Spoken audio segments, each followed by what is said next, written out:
রাধে রাধে। ওম নমো ভগবতে বাসুদেবায়। ওম নমো ভগবতে বাসুদেবায়। ওম নমো ভগবতে বাসুদেবায়। শ্রীমদ্ ভাগবত চতুর্থ স্কন্দ পুষণম প্রথম অধ্যায় মনু কন্যাদের বংশাবলী।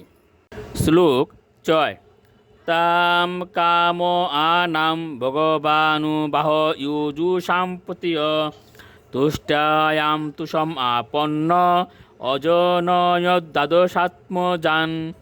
অনুবাদ: যজ্ঞের ঈশ্বর ভগবান পরবর্তীকালে দক্ষিণাকে বিবাহ করেছিলেন, যিনি পরমেশ্বর ভগবানকে তার পতিরূপে লাভ করার কামনা করেছিলেন।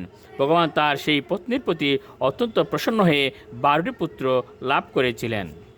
শ্লোক 7।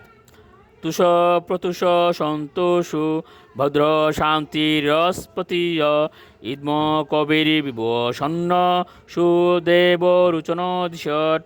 অনুবাদ: যজ্ঞ এবং দক্ষিণার 12টি পুত্রের নাম ছিল তুষ, প্রতুষ, সন্তোষ, ভদ্র, শান্তি, বৃহস্পতি, ঈদ, কবি, বিভু, স্বর্ণ, সুদেব এবং রুচন। শ্লোক 8।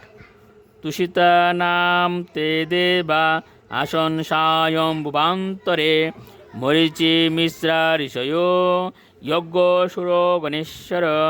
অনুবাদ: স্বয়ম্ভুব মনন্তরে এই পুত্রেরা দেবতা হয়েছিলেন, যাদের যৌথভাবে তুষিত বলা হয়। মরিচি সপ্তর্ষিদের প্রধান হয়েছিলেন এবং যজ্ঞ দেবতাদের রাজা ইন্দ্র হয়েছিলেন। শ্লোক 9।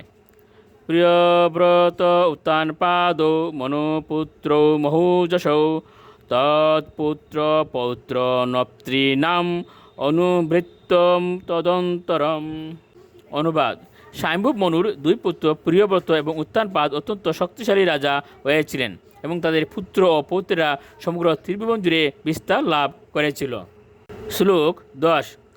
দেব উতিম অদাত্তাত কর্দমায়াত্মজাম মনু তৎসম্বন্ধে শ্রুত প্রায়ম ভবতা গতত মম।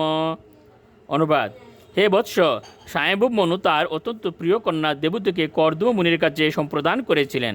সে কথা আমি পূর্বেই আপনাকে বলেছি এবং আপনিও তা প্রায় সম্পূর্ণ শ্রবণ করেছেন।